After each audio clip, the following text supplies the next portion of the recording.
imagine that all of the feeling in your limbs is slowly deteriorating. Imagine that what you could once move has now become immovable. Imagine that all control over your body has been lost. You can't feel anything. This is what people with ALS go through every day. ALS, or amyotrophic lateral sclerosis, can affect anyone. Now, if you're like me and the Ice Bucket Challenge blew up last year, I had no idea what ALS was, so I felt prompted to do some research. Today, I will inform you about the origins of the disease, what it is and what it can do to your body, and where future research for it is going.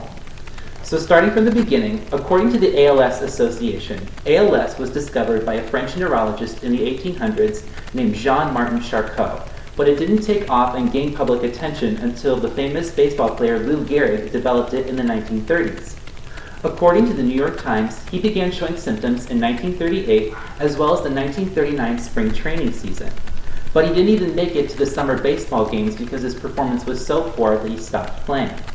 When he gave his famous luckiest man on the earth speech, his career ended, along with his 2,130 game winning streak.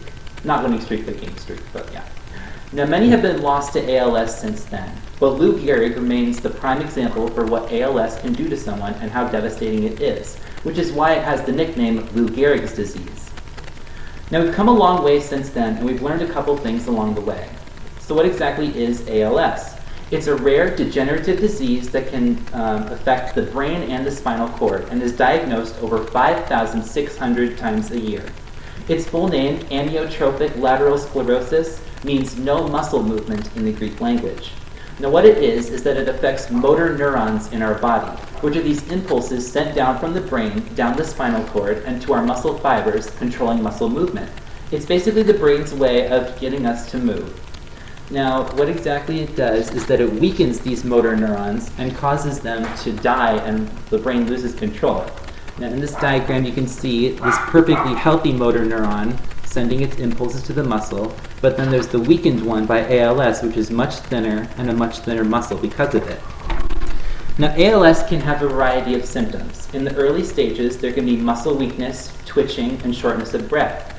But in the later stages, it can get a lot more fatal. There's scarring in areas where it's weak, and there's muscle thinning, which means that a person with ALS looks physically smaller because of that, because their muscles are just lacking so much nourishment. And in some cases, when the motor neurons die, there's complete paralysis. So what can be done about ALS, or what can be done to slow it down? Well, future research has only gotten so far, and we only know so many things. It's very complicated. For one thing, no two cases of ALS are the same. For some, it progresses at different rates. It can be slow or fast, and in some cases, it can even burn out and completely stop. However, there is a drug that you can take that will slow it down called Riluzole. There's also no direct cause found. According to the New York Times, though, some neurologists believe that ALS is connected to concussions and brain trauma, which would make a lot of sense since Lou Gehrig was a baseball player and was exposed to that thing all the time. Luckily, though, ALS research received a huge push in funding last year with the Ice Bucket Challenge, which brought it back to the public's mind. Everyone from actors to athletes to regular people dumped water on their heads for the sake of charity.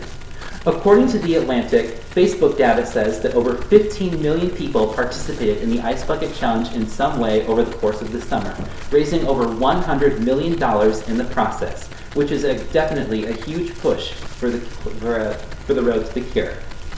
Now, despite the bright future, ALS is still a serious matter.